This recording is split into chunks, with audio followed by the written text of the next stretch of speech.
ஹதீஸ் வந்திருக்கிறது. ரசூலுல்லாஹ்வுடைய பிரதானமான உபதேசங்களில் கட்டுப்பட்டது துஹா தொழுகையை நீங்கள் விட்டுவிடாதீர்கள், பல்வேறு விதமான பரக்கத்துகள் இதில் இருக்கிறது.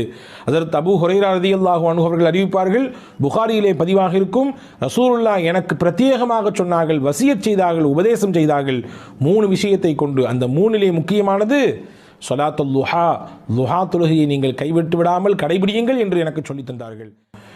நாம் கேட்டு கிடைத்த அருள் என்பது இருக்கலாம். வாழ்க்கையிலே கேட்காமலேயே பல அருளை அல்லாஹ் நமக்கு தந்திருக்கிறான், பல்வேறு நிஅமத்துகளை தந்திருக்கிறான். அதிலே முக்கியமானது, பிரதானமானது, நாமெல்லாம் அல்லாஹ் என்று இறைவனை ஒருவன் என்று ஏற்றிருக்கிறோம். இறை தூதர் முஹம்மது நபி ஸல்லல்லாஹு அலைஹி வஸல்லம் அவர்களுடைய தூதுத்துவத்தை ஏற்ற ஒரு ஈமானை பெற்ற இறை நம்பிக்கையாளர்களாக இருக்கிறோம். அன்பிற்குரியவர்களே, இது ஆகப்பெரிய கிருபை, ஆகப்பெரிய நிஅமத், அருள். பொதுவாகவே நன்றி செய்கிற பொழுது மென்மேலும் உங்களுக்கு நாம் கொடுத்த அருளை அதிகரித்து தருவோம் என்று அல்லாஹ் சொல்கிறான். நமக்கு கிடைக்கப்பெற்ற ஈமானினுடைய அந்த அருளுக்கு சதாவும் ஒவ்வொரு நாளும் நாம் அவனுக்கு நன்றி உபகாரத்தோடு இருக்கிற பொழுது ஈமானோடு மரணிக்கின்ற பாக்கியத்தையும் அல்லாஹ் தருவான். நமக்கு பின்னால் இருக்கக்கூடிய சந்ததிகள், நம் குடும்பத்தை சார்ந்தவர்கள், நம்முடைய உறவுக்காரர்கள், நம்முடைய பின்னால் வரக்கூடிய தலைமுறைகளுக்கெல்லாம் ஈமான் நசீபை அல்லாஹ் தருவான் என்று பெருமக்கள் நமக்கு சொல்லித் தருகிறார்கள். திருக்குரானிலே அல்லாஹ் சொல்லுவான் தானே, ல இன் ஷக்கர்த்தும் ல அஸீதன்னக்கும், நீங்கள் உங்களுக்கு கிடைக்கப்பட்ட அருளுக்கு நன்றி உணர்வோடு வாழ்வீர்களே ஆனால் உங்களுக்கு கொடுத்த அருளிலே இன்னும் அதிகரித்து தருவோம். வல இன் கஃபர்த்தும், நீங்கள் நன்றியை மறப்பீர்களே ஆனால், நன்றியை விட்டு அப்பாற்பட்டு வாழ்வீர்களே ஆனால் உங்களுக்கு லயின் கஃபர்த்தும் இன்ன அதாபி ல ஷதீத், என்னுடைய வேதனை மிகவும் கடுமையானதாக இருக்கும் என்று ரப்புல் ஆலமீன் அல்லாஹ் சொல்லித் தருகிறான். அன்பிற்குரியவர்களே, இந்த நூலிலே நாம் ஜுல்ஃபிகார் நக்ஷபந்தி தாமத் பரக்காத்துஹும் அவர்கள் தொகுத்த 10 விதமான ஆலோசனைகள் என்ற நூலின் மொழியாக்கத்திலே இருந்து சில விஷயங்களை தான் நாம் பார்த்து வருகிறோம். அந்த நூலிலே ஹஜ்ரத் ஜுல்ஃபிகார் நக்ஷபந்தி ரஹிமஹுல்லா அவர்கள், தாமத் பரக்காத்துஹும் அவர்கள் சொல்கிறார்கள், நன்றி உணர்வோடு வாழக்கூடிய மனிதராக நாம் இருப்பதற்கு நாயகத்திடத்திலிருந்து சில பாடங்களை எடுத்துக்கொள்ள வேண்டும். நபிகள் நாயகம் ஸல்லல்லாஹு அலைஹி வஸல்லம் கற்றுத்தந்த ஒரு பிரதானமான பிரார்த்தனை தான் ரலீத்து பில்லாஹி ரப்பா ஒபில் இஸ்லாமி தீனா ஒபி முஹம்மதின் ஸல்லல்லாஹு அலைஹி வஸல்லம் நபிய்யம் வ ரசூலா. ரலீத்து பில்லாஹி ரப்பா, அல்லாஹுவை நான் ரப் என்று, எஜமானன் என்று பொருந்திக் கொண்டேன். ஒபில் இஸ்லாமி தீனா, எங்களுடைய மார்க்கமாக இஸ்லாத்தை நாங்கள் ஏற்றுக்கொண்டோம்.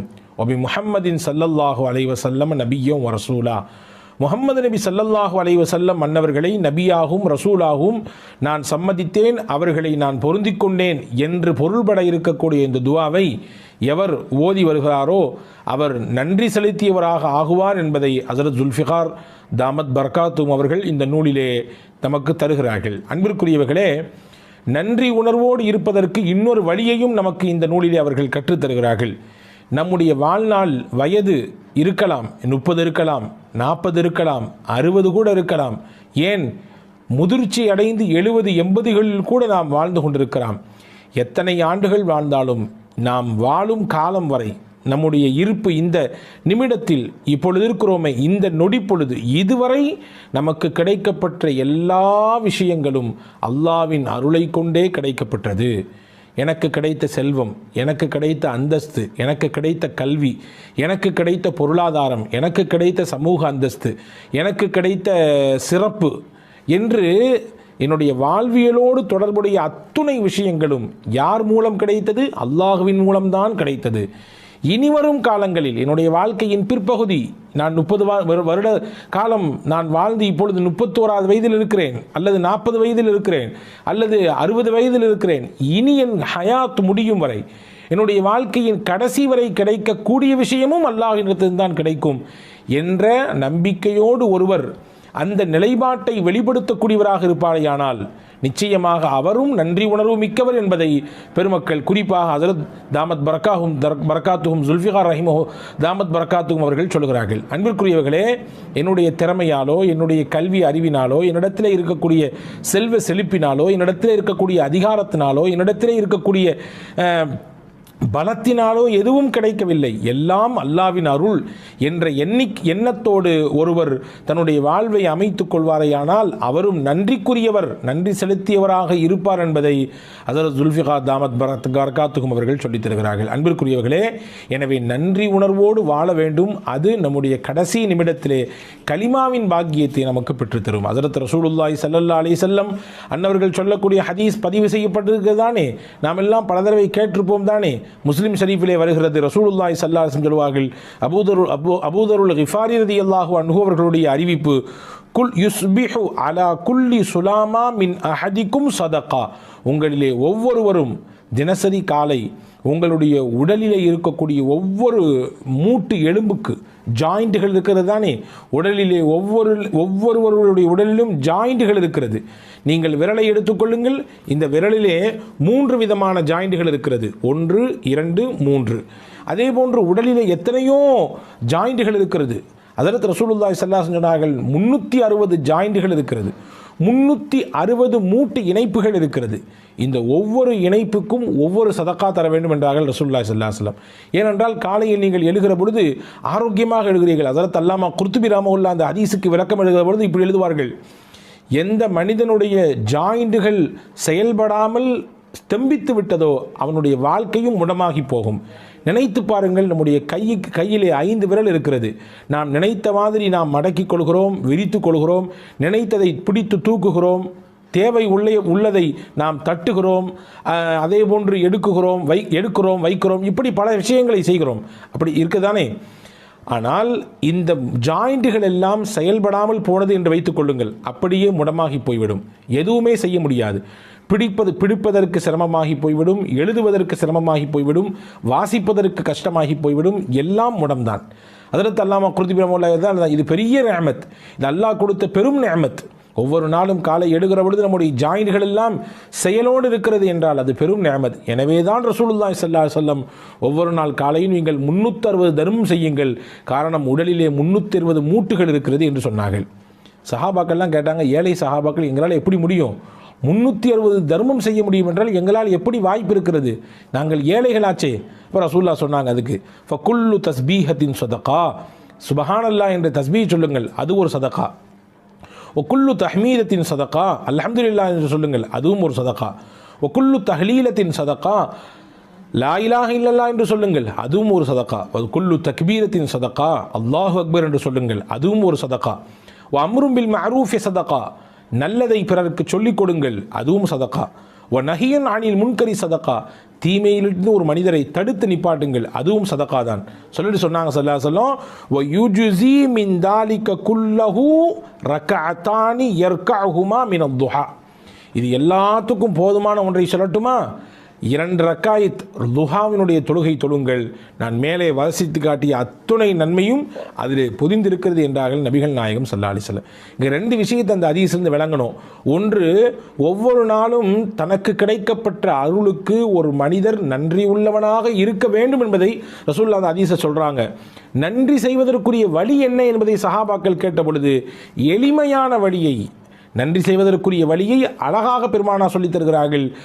தஸ்பீ செய்யுங்கள், தஹ்மீது செய்யுங்கள், அல்லாஹ் அக்பர் என்று சொல்லுங்கள், லா இலாஹ இல்லல்லாஹ் சொல்லுங்கள், எதுவும் இல்லையா, இது எல்லாத்தினுடைய நன்மையையும் நான் பின்னால் சொல்லக்கூடிய ஒரு விஷயம் உங்களுக்கு பெற்று தந்துவிடும், அதுதான் லுஹாவினுடைய 2 ரக்காய் தொழுகை என்று நபிகள் நாயகம் ஸல்லல்லாஹு அலைஹி வஸல்லம் சொன்னார்கள். ஆயிஷா ரலியல்லாஹு தஆலா அவர்கள் அறிவிப்பார்கள், ஹதீஸிலே பதிவாக இருக்கிறது, முஸ்லிமிலே வந்திருக்கிறது, கான ரசூலுல்லாஹி ஸல்லல்லாஹு அலைஹி வஸல்லம் யுஸல்லி ஸலாத்தல் லுஹா அர்பஅன், நபிகள் நாயகம் தொடர்ச்சியாக 4 ரக்காயத் லுஹாவினுடைய தொழுகையை எப்பொழுதுமே தொழுது வருவார்கள் என்று ஹஜ்ரத் அன்னை ஆயிஷா ரலியல்லாஹு தஆலா அவர்கள் சொல்கிறார்கள். நாடினால் பெருமானால் யஸீது மாஷா அல்லாஹ், அல்லாஹ் நாடினால் அவர்கள் அதைவிடவும் கொஞ்சம் கூட்டிக் கொள்வார்கள். ஹதீஸ் வந்திருக்கிறது. ரசூலுல்லாஹ்வுடைய பிரதானமான உபதேசங்களில் கட்டுப்பட்டது லுஹா தொழுகையை நீங்கள் விட்டுவிடாதீர்கள், பல்வேறு விதமான பரக்கத்துகள் இதில் இருக்கிறது. ஹஜ்ரத் அபூ ஹுரைரா ரலியல்லாஹு அன்ஹு அவர்கள் அறிவிப்பார்கள், புகாரியிலே பதிவாக இருக்கும், ரசூலுல்லாஹ் எனக்கு பிரத்யேகமாக சொன்னார்கள், வசியத் செய்தார்கள், உபதேசம் செய்தார்கள் 3 விஷயத்தை கொண்டு. அந்த 3லே முக்கியமானது சொலாத்துல் லுஹா, லுஹா தொழுகையை நீங்கள் கைவிட்டு விடாமல் கடைபிடியுங்கள் என்று எனக்கு சொல்லித் தந்தார்கள். ஹதீஸிலே வந்திருக்கிறது, நபிகள் நாயகம் ஸல்லல்லாஹு அலைஹி வஸல்லம் சொல்லக்கூடிய ஹதீஸ். ஹஜ்ரத் அபூதர் ரலியல்லாஹு அன்ஹு, ஹஜ்ரத் அபூதருல் கிஃபாரியும் அபு தர்தா ரலியல்லாஹு அன்ஹு அவர்களும் அறிவிப்பார்கள். முஸ்னத் அஹ்மதிலே இந்த ஹதீஸ் பதிவாக இருக்கிறது. அல்லாஹ் சொல்வதாக ரசூலுல்லாஹ் சொன்னார்கள், இப்ன ஆதம், ஆதமுடைய மகனே, இர்க அலி மின் அவ்வலின் நஹாரி அர்பஅ ரக்அத்தின், எனக்காக வேண்டி பகலினுடைய ஆரம்ப பகுதியிலே 4 ரக்காய் தொழுதுவா, அக்ஃபிக ஆஹிரஹு, நீ அப்படி தொழுது வருவதை வளமையாக்கி கொண்டால், இந்த லுஹாவினுடைய தொழுகையை கடைபிடிப்பதை நீ வளமையாக்கி கொண்டால், அன்றைய நாள் முழுக்க உனக்கு உன் தேவைக்கு நானே போதுமானவன். அல்லாஹ் சொல்கிறான், உனக்கு என்னென்ன விஷயமெல்லாம் இருக்கிறதோ அத்துணைக்கும் நான் பொறுப்பு, நான் உனக்கு பொறுப்பாளியாக வந்து விடுகிறேன் என்று அல்லாஹ் சொன்னதாக நபிகள் நாயகம் ஸல்லல்லாஹு அலைஹி வஸல்லம் சொன்னார்கள். ஒரு ஹஜ்ஜி, ஒரு பரிபூர்ணமான உம்ரா, அதனுடைய நன்மையை பெற வேண்டும் என்ற ஆசை இருக்கிறதா, தினசரி துஹா தொழுது வாருங்கள் என்று பெருமானா சொன்ன ஹதீஸ் முஸ்லிமிலே பதிவாக இருக்கிறது. ஹஜ்ரத் அனஸ் இப்னு மாலிக் ரலியல்லாஹு அன்ஹு அவர்களுடைய அறிவிப்பாக, நாங்கள் எங்கள் வாழ்க்கையில் பரக்கத்தை எதிலிருந்து பெற்றுக்கொண்டோம்? லுஹா தொழுகையின் மூலமாக பெற்றுக்கொண்டோம். இன்று பரக்கத்தில்லை, மிகப்பெரிய பஞ்ச நிலை ஏற்பட்டிருக்கிறது, மாத வருமானம் போதாக்குறையாக இருக்கிறது, பத்தாக்குறையாக இருக்கிறது, எங்களுக்கு நெருக்கடியான வாழ்க்கை இருக்கிறது, ரஹ்மத்தும் பரக்கத்தும் வேண்டும் என்று கேட்கக்கூடியவர்கள் நிறைய நம்மிலே உண்டு. அவர்களுக்கெல்லாம் நபிகள் சொல்லக்கூடிய பாடம், லுஹா தொழுகையை கையில் எடுங்கள். அன்பர்களே, லுஹாவிலே இவ்வளவு பெரிய நன்மைகள் இருக்கிறது. லுஹா தொழுகையிலே ரசூலுல்லாஹி ஸல்லல்லாஹு அலைஹி வஸல்லம் அன்னவர்கள் இந்த ஹதீஸின் ஊடாக 2 செய்தியை சொல்லிவிட்டார்கள். ஒவ்வொரு நாளும் அல்லாஹ் உங்களுக்கு வழங்கியிருக்கக்கூடிய அருளை நீங்கள் மறந்து விடாதீர்கள், அவனுக்கு நன்றி செய்து கொண்டே இருங்கள்.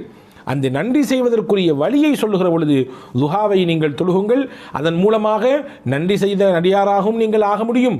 உங்கள் வாழ்க்கையிலே கிடைக்க வேண்டிய எல்லா விதமான விஷயங்களுக்கும் அல்லாஹ் உங்களுக்கு பொறுப்பாளியாக மாறுகிற உயர்ந்த அந்தஸ்திற்கு உயர முடியும் என்பதையும் நபிகள் நாயகம் ஸல்லல்லாஹு அலைஹி வஸல்லம் இந்த ஹதீஸின் வழியாக நமக்கு சொல்லித் தருகிறார்கள். அன்பர்களே, எனவே நன்றி உள்ள அடியாராக நாம் இருக்கிற பொழுது நிச்சயமாக நமக்கு அல்லாஹ் வழங்கியதை இன்னும் அதிகப்படுத்துவான் என்பது ஒருபுறம் இருந்தாலும், மறுபுறம் முக்கியமாக நம்முடைய கடைசி சமயத்திலே கலிமாவின் பாக்கியம் கிடைக்கும். ஒரு கல்லில் 2 மாங்காய் என்று இதைதான் சொல்வார்களோ, வல்ல ரஹ்மான் பின்பற்றி நடக்கக்கூடிய தௌஃபீகை உங்களுக்கும் எனக்கும் எல்லா மக்களுக்கும் தருவானாக. அடுத்த